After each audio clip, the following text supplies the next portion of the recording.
नमस्कार, news our के खास कार्यक्रम में आपका स्वागत है। मैं हूं देवेंद्र कुशवाहा।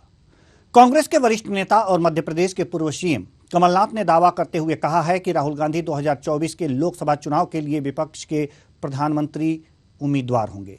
इस पर बीजेपी ने तंज कसते हुए कहा है कि यह भारत जोड़ो यात्रा नहीं, यह तो सत्ता जोड़ो यात्रा है। एक रिपोर्ट देखिए, फिर चर्चा भी करेंगे। पूर्व सीएम कमलनाथ का बयान, 2014 में राहुल गांधी होंगे पीएम फेस। कमलनाथ के बयान पर बीजेपी का तंज, कहा ये भारत जोड़ो यात्रा नहीं, सत्ता जोड़ो यात्रा। मध्य प्रदेश के पूर्व मुख्यमंत्री कमलनाथ ने कहा कि राहुल गांधी 2024 के लोकसभा चुनावों के लिए विपक्ष की ओर से पीएम का चेहरा होंगे। कमलनाथ ने भारत जोड़ो यात्रा का नेतृत्व करने के लिए कांग्रेस नेता राहुल गांधी की सराहना की और कहा कि वायनाड के सांसद सत्ता के लिए नहीं बल्कि आम लोगों के लिए राजनीति कर रहे हैं। पूर्व सीएम ने आगे कहा कि दुनिया के इतिहास में किसी ने भी इतनी लंबी पदयात्रा नहीं की है। गांधी परिवार के करीबी कमलनाथ ने कहा कि गांधी परिवार के अलावा किसी भी परिवार ने देश के लिए इतना बलिदान नहीं किया। कमलनाथ ने कहा, जहां तक 2024 के लोकसभा चुनाव की बात है, राहुल गांधी न सिर्फ विपक्ष का चेहरा होंगे बल्कि प्रधानमंत्री पद के उम्मीदवार भी होंगे। वहीं बीजेपी ने कमलनाथ के इस बयान पर कटाक्ष करते हुए बीजेपी प्रवक्ता शहजाद पूनावाला से कहा कि ये यात्रा राहुल गांधी के लिए भारत जोड़ो यात्रा नहीं बल्कि सत्ता जोड़ो यात्रा है। उन्होंने दावा किया कि भारत जोड़ो यात्रा पद यात्रा नहीं है बल्कि पदों के लिए यात्रा है। उन्होंने कहा कि ये यात्रा 2024 के लोकसभा चुनाव के लिए राहुल गांधी की रीलॉन्च और रीपैकेजिंग के लिए है। कमलनाथ जी ने कहा है कि 2024 में विपक्ष के प्रधानमंत्री चेहरे के रूप में राहुल गांधी होंगे। मतलब क्या आज ममता बनर्जी जी, अखिलेश यादव जी, मायावती जी, केसीआर जी, नीतीश कुमार जी, अरविंद केजरीवाल जी, इन सभी लोगों ने राहुल गांधी को नेता मान लिया है क्या इसी कारण वो भारत जोड़ो यात्रा से कई ऐसे नेता दूरी बनाए रख रहे थे? और आज एक बात तो स्पष्ट है कि ये भारत जोड़ो यात्रा नहीं है, ये दरअसल राहुल गांधी के लिए सत्ता जोड़ो यात्रा है। पद यात्रा नहीं है, ये पदों के लिए यात्रा है। ये रीलॉन्च और रीपैकेजिंग यात्रा है राहुल गांधी की, जिससे कि वो फिर से 2024 में स्थापित हो सके। कमलनाथ का ये बयान दिखाता है कि यात्रा के पीछे कांग्रेस की मंशा क्या है। लेकिन सवाल ये है कि क्या पूरा विपक्ष राहुल के नाम पर सहमत हो पाएगा? ये बड़ा सवाल है जिसका जवाब भी कांग्रेस को ही खोजना होगा। Special desk news hour. तो सवाल भी है तो जवाब भी होगा और जवाब कांग्रेस को ही देना होगा। इस मुद्दे पर आज हम चर्चा करेंगे। चर्चा के लिए हमारे साथ मेहमान भी जुड़ेंगे। कुल मिलाकर ये कहा जा रहा है कि 2024 के लिए विपक्ष के नेता और प्रधानमंत्री पद के दावेदार होंगे। दावेदार ही नहीं, चेहरा होंगे राहुल गांधी, ऐसा कमलनाथ जी ने कहा है। उनके कहने के पीछे कुछ रहस्य होगा, कुछ बातें होंगी। क्या रहस्य है, क्या बातें हैं, ये भी जानने का प्रयास करेंगे आज इसी कार्यक्रम में। साथ ही साथ ये भी जानना चाहेंगे कि इस पर बीजेपी जो कह रही है उसकी बातों में कितना दम है कि यह राहुल गांधी की रीपैकेजिंग है, ये रीपैकेज किया जा रहा है, रीलॉन्चिंग की जा रही है राहुल गांधी को।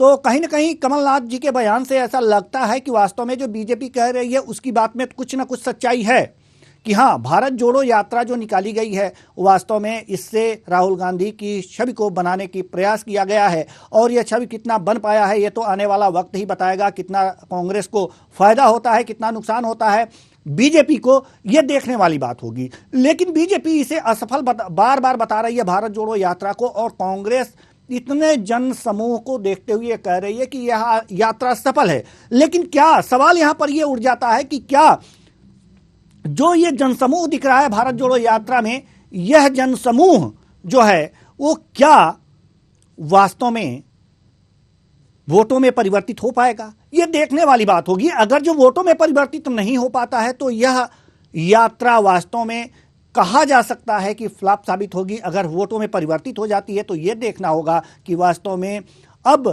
थोड़ी सी कांग्रेस में जो सुगबुगाहट लोग जनता के बीच कांग्रेस की सुगबुगाहट देखी जा सकती है और इस तमाम बातों को लेकर के ये कहा जा सकता है कि हाँ, कांग्रेस में अब फिर से कुछ जान आ रही है। आज इसी मुद्दे पर चर्चा करेंगे और चर्चा के लिए जो हमारे साथ मेहमान हमारे साथ जुड़ चुके हैं, प्रदीप भटनागर जी, बीजेपी प्रवक्ता, बहुत बहुत स्वागत है आपका हमारे इस कार्यक्रम में। साथ ही साथ जावेद अहमद जी, प्रवक्ता हैं कांग्रेस के, आपका भी बहुत बहुत स्वागत है। और डॉक्टर आलोक सोती जी, जो राजनीतिक विश्लेषक हैं, आपका भी बहुत बहुत स्वागत है हमारे इस कार्यक्रम में। चर्चा की शुरुआत करते हैं जावेद अहमद जी आपसे। जावेद अहमद जी, सवाल आपसे, भारत जोड़ो यात्रा की सफलता को देखते हुए क्या कमलनाथ का यह बयान अति उत्साह में दिया गया बयान हो सकता है या सोच समझ करके दिया गया बयान है? नहीं, अगर सोच समझ करके तो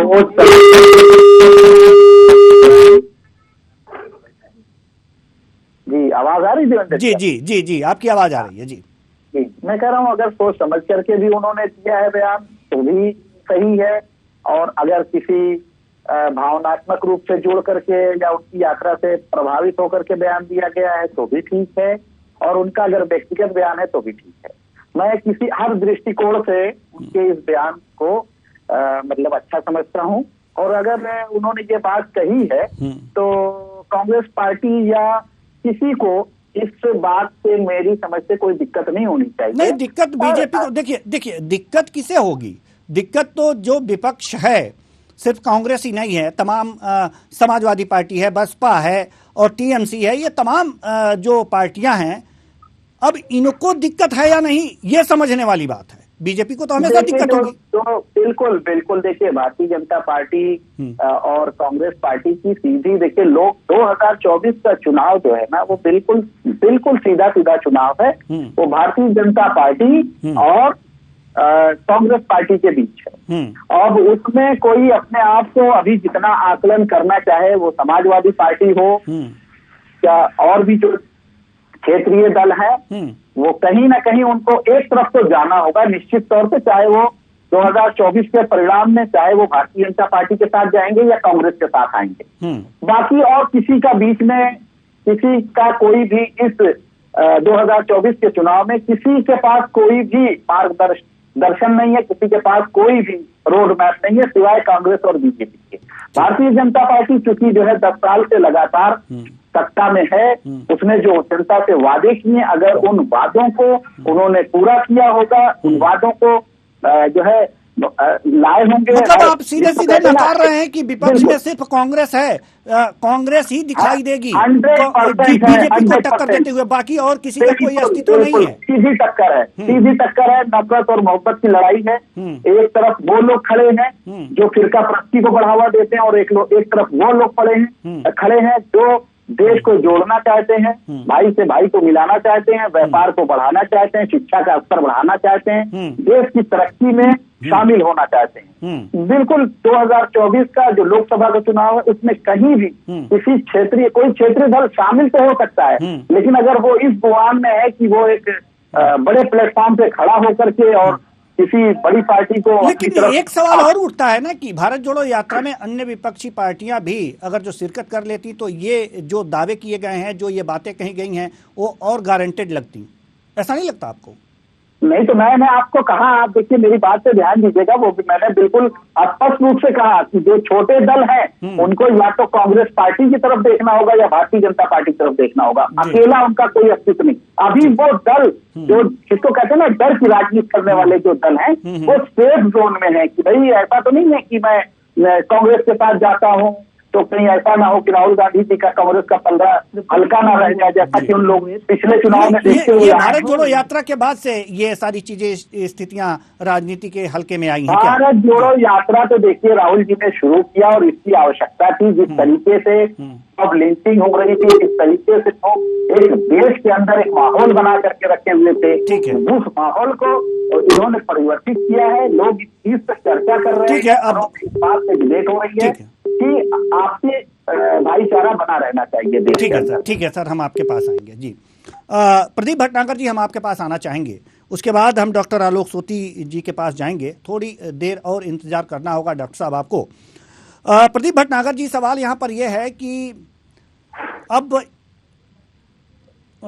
प्रदीप भटनागर जी से हमारा संपर्क टूट गया है, तो जैसे ही प्रदीप भटनागर जी से हमारा संपर्क होता है हम आपके पास प्रश्नों का एक जखीरा लेकर के आएंगे। उससे पहले हम डॉक्टर आलोक सोती जी के पास जाएं और आपसे ही सवाल करते हैं। डॉक्टर आलोक सोती जी, कमलनाथ जी का जो बयान आया है, क्या लगता है कि बहुत पहले या जल्दबाजी में दिया गया बयान है राहुल गांधी को लेकर?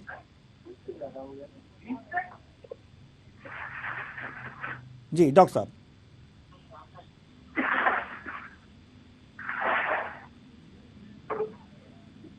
तो इस तरीके की जो उनको अपनी नंबर जब बढ़ाने होते हैं तो वो अपना इस तरीके का बयान देते रहते हैं, क्योंकि अगर आपको गांधी परिवार के पास पहुंचना है तो इस तरीके के बयानबाजी आपको करनी पड़ती है। लेकिन यहाँ देखने वाली बात यह है कि जो जावेद अहमद साहब ने कहा है यही बीजेपी चाहती थी।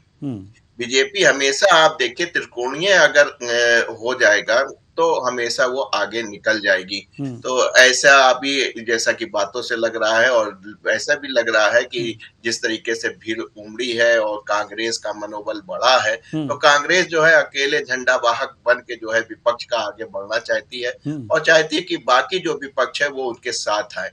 ये जो मानसिकता होती है तो तीसरे मोर्चे को जन्म देती है। अगर ये आगे थोड़ा सा और बढ़ती रही 2024 तक तो देखिएगा थ्री फ्रंट वार हो जाएगी, तीसरा मोर्चा बन जाएगा, जिसका पूरा का पूरा फायदा जो है बीजेपी को मिलता नजर आता है।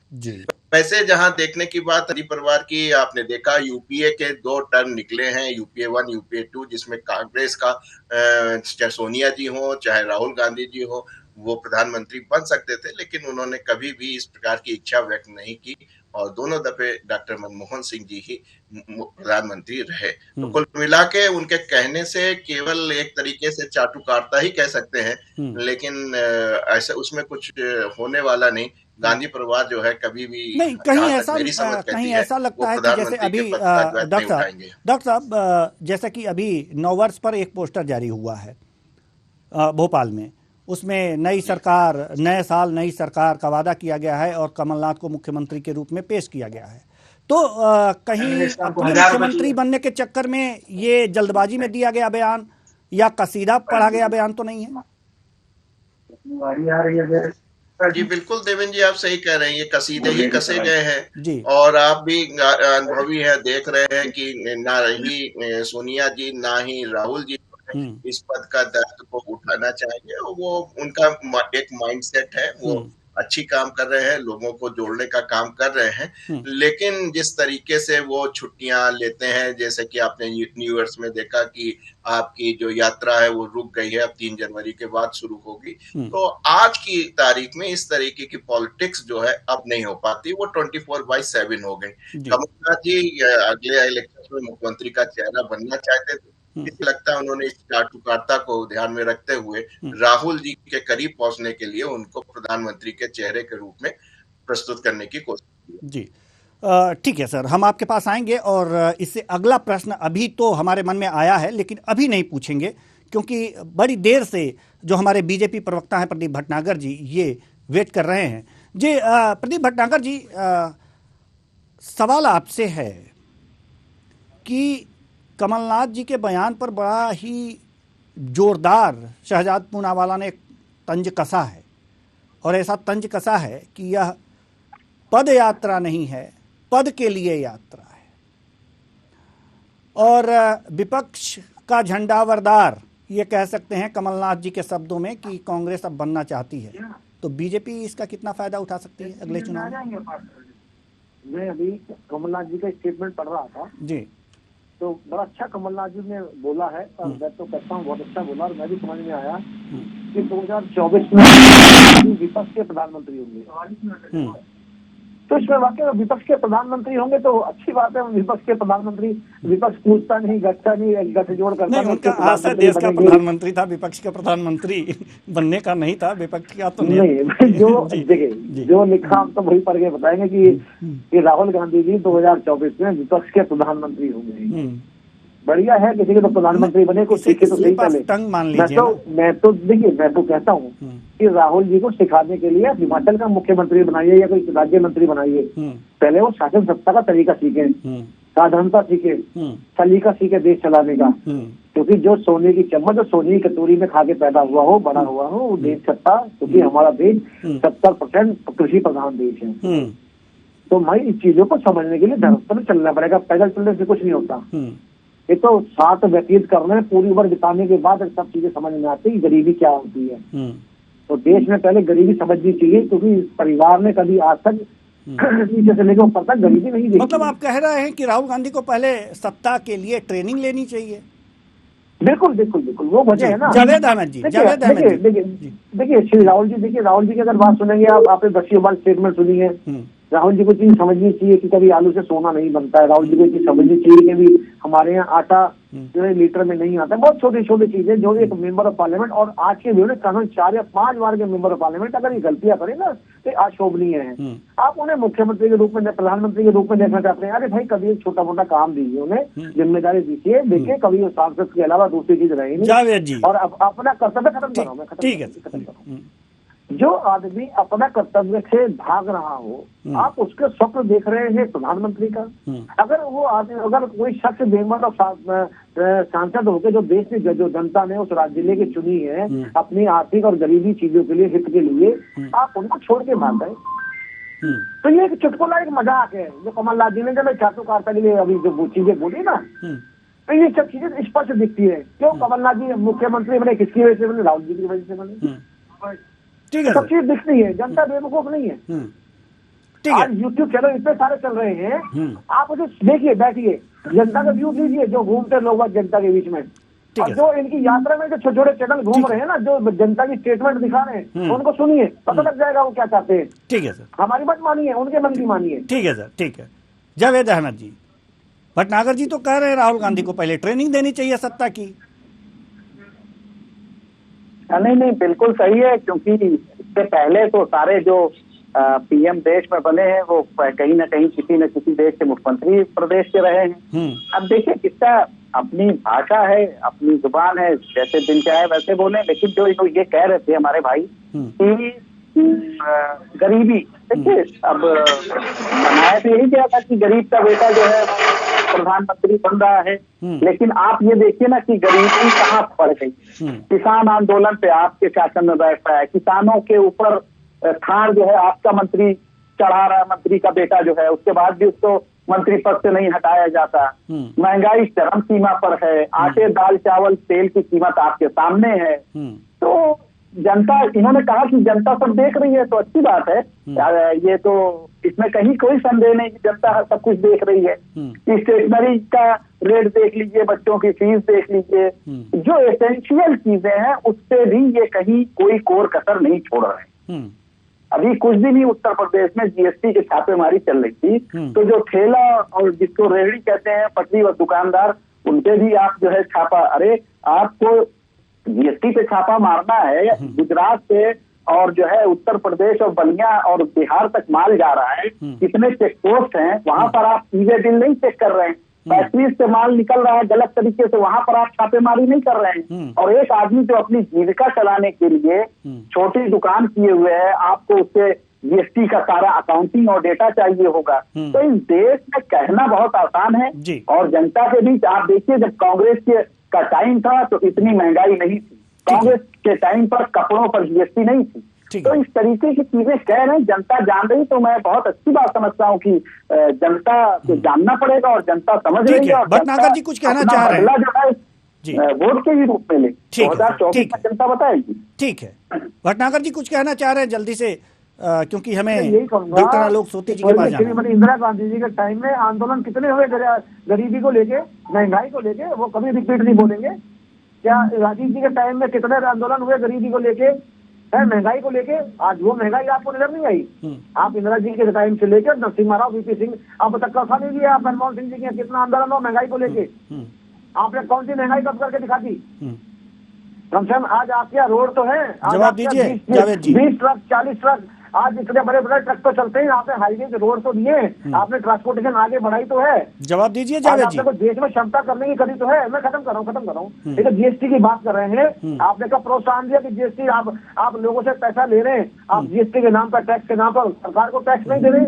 क्या सरकार अगर मुख्य धारा पे लाने के लिए काम कर रही है? मैं तो पूछना चाहता हूँ किस गरीब की, किस छोटे दुकानदार को जीएसटी छापा मारा है, आप मुझे बताइए, मैं भी उस पर एक्शन दिलवाता हूँ। मैं आपके माध्यम से कह रहा हूँ, मैं जो है यहाँ भरम फैला रहे हैं यहाँ पे बैठ के कि जीएसटी छापे। अरे भाई, जो लोग लाखों लोग, आप पूछिए ना कभी, 140 करोड़ जनता में तो 5-7 करोड़ ही टैक्स भरते हैं और अधिकार नहीं है। फायदा सबको चाहिए, अंडरग्राउंड नाली सबको चाहिए, सबको मेट्रो सबको चाहिए, और टैक्स के नाम पे मतलब कहने का कहीं आपके यहाँ भी ऐसे छुपे हुए ना लोग जो चोरी करते हैं टैक्स और जीएसटी की, तो उसके हित के लिए आप आज यहाँ उठा रहे हैं आवाज। आपको तो आवाज ये उठानी चाहिए, बोलना चाहिए कि भाई अगर सरकार काम करे, ठीक काम करिए, इसमें गरीबों को ना सताया जाए, गलत लोगों पे ध्यान रखा जाए, और कोई निचला आदमी को दबाव में आए तो उसका सरकार ध्यान दे। इस प्रकार बोलते तो जनता को भी अच्छा लगता। महंगाई तभी कब होगी जब दुनिया देश तब टैक्स देगा। ठीक है, आप दिल्ली 90% खत्म कराओ, दिल्ली 90% कमर्शियल है। ठीक है सर, दिल्ली सर 90% कमर्शियल है। कितना जीएसटी, कितना टैक्स आता है, बता दीजिए। ठीक है सर, ठीक है सर, हम आपके पास आएंगे। डॉक्टर आलोक सोती, डॉक्टर आलोक सोती, आपसे मैं ये जानना चाह रहा हूँ कि कमलनाथ ने जो ये अपनी चाटुकारिता, जैसे आपने कहा, उसके चलते जो यह बयान दिया है, कांग्रेस को क्या नुकसान उठाना पड़ सकता है? क्या विपक्ष कांग्रेस को जो थोड़ी बहुत रहमदिली आ रही थी उसके प्रति झुकाव हो रहा था, या भारत जोड़ो यात्रा को देख करके, तो क्या कन्नी काटना शुरू कर दे सकता है, या फिर इस यात्रा को देख करके वास्तव में हाथों हाथ उठा लेगा राहुल गांधी को? क्या हो सकता है? देखिए, विपक्ष के भी जो बड़े नेता वो जानते हैं, चाहे वो ममता जी हो, चाहे नीतीश जी हो, चाहे हमारे अखिलेश यादव जी हो, वो जानते हैं कि राहुल गांधी जी जो है कभी भी प्रधानमंत्री के पद को स्वीकार नहीं करेंगे। एक समय सोनिया जी के ऊपर भी दबाव था और उन्होंने भी इसको मना कर दिया था। यहाँ पे समझने और जानने की है कि इस यात्रा के कॉन्सिक्वेंसेस क्या हैं। आपने देखा था जिस तरीके से आम आदमी पार्टी बढ़ती हुई, पंजाब में उसको प्रचंड बहुमत मिला और गुजरात में भी उसने काफी संघर्ष किया और आज राष्ट्रीय पार्टी का दर्जा मिल गया था। तो ऐसे में और कांग्रेस लगातार बहुत अच्छा परफॉर्मेंस नहीं कर पा रही थी, हालांकि उसने इधर हिमाचल में अपनी सरकार बनाई है। तो ऐसी स्थिति में थोड़ा सा कांग्रेस बैकफुट पे आ रही थी, लेकिन जिस तरीके से ये जो यात्रा शुरू हुई है, यात्रा में जो भीड़ आई है, लोगों का जो जुड़ाव आया है, इससे कांग्रेस को एक नया मनोबल दिया है, एक नई ऊर्जा मिल गई है। तो उस ऊर्जा का क्या होगा विपक्ष में? क्या ये जो आप कांग्रेस सारे विपक्ष को एक कर पाएगी? क्योंकि कांग्रेस तो लीडिंग रोल्स में रहना चाहती है, हमेशा रही, चाहे यूपीए 1 हो, चाहे यूपीए 2 हो। वो इकट्ठा कर पाएगी पूरे विपक्ष को अपने साथ, या जो बाकी का जो विपक्ष है वो तीसरे मोर्चे की तरफ तो नहीं जाएगा?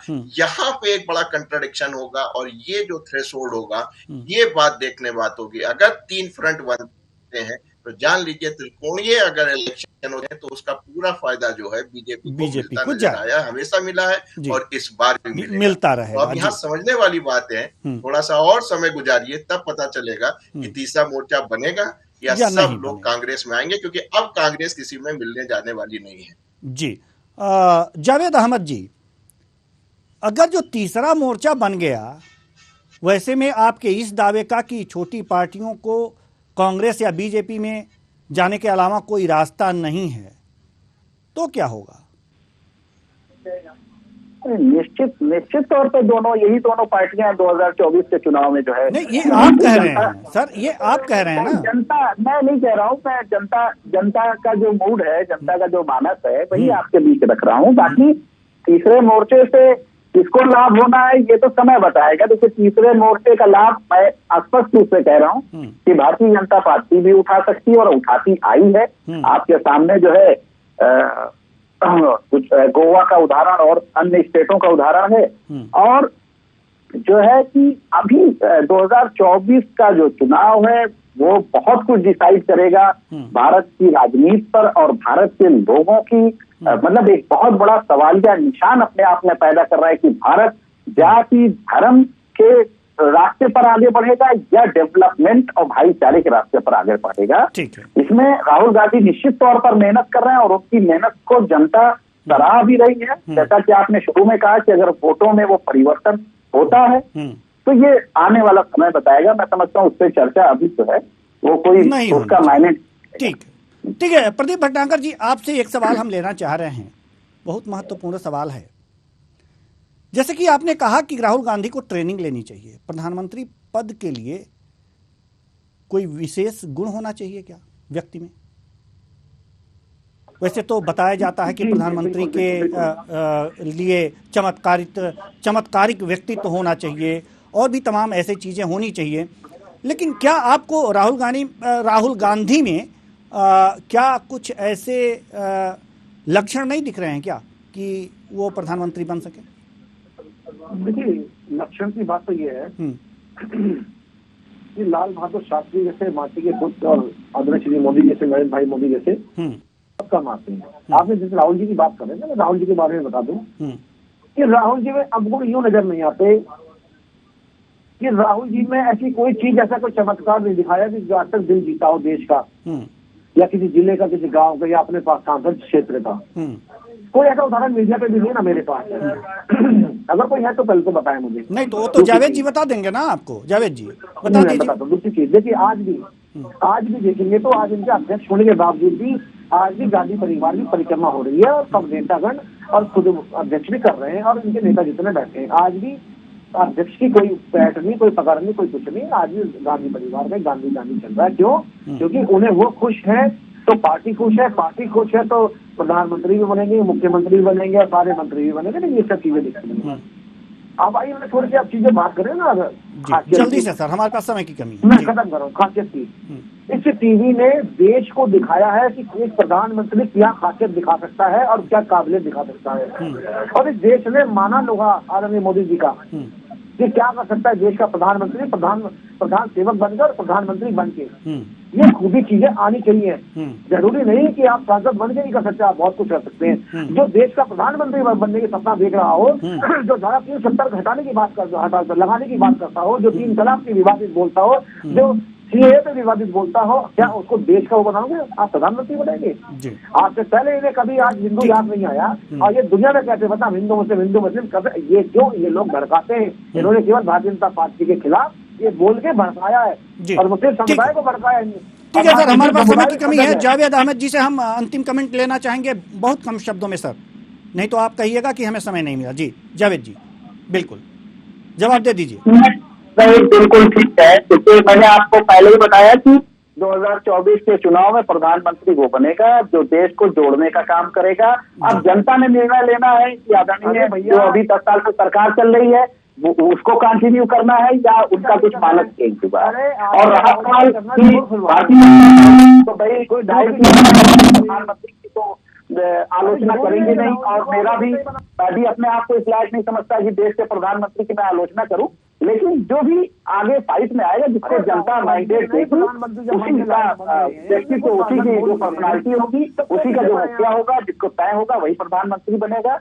और जो है अभी कुछ कह पाना इस विषय में मैं समझता हूँ कि जल्द की बात है। जी ठीक है, अभी कुछ कह पाना बहुत ही मुश्किल है। जी बहुत बहुत धन्यवाद तीनों मेहमानों का। तीनों मेहमान आए और अपने अपने विचार साझा किए। तो कुल मिलाकर के बात प्रधानमंत्री की हो रही है। 2024 में राहुल गांधी विपक्ष की तरफ से प्रधानमंत्री पद के उम्मीदवार होंगे, ऐसा कांग्रेस कह रही है। कांग्रेस नहीं, अभी तो कह सकते हैं कि कमलनाथ जी कह रहे हैं। लेकिन क्या होगा, क्या विपक्ष राहुल गांधी के नाम पर एकजुट होगा, यह भी एक सवाल है जिसका जवाब कांग्रेस से ही लेना है, क्योंकि उसने ही यह बातें आगे की हैं। जबकि बीजेपी का कहना है कि ऐसा कुछ नहीं होगा, अभी राहुल गांधी को ट्रेनिंग लेनी चाहिए। अब तो ये जनता तय करेगी कि किसको ट्रेनिंग लेनी चाहिए और किसको ट्रेनिंग नहीं लेनी चाहिए, कौन प्रधानमंत्री बनने लायक है और कौन नहीं है। फिलहाल इस कार्यक्रम में इतना ही, मुझे दीजिए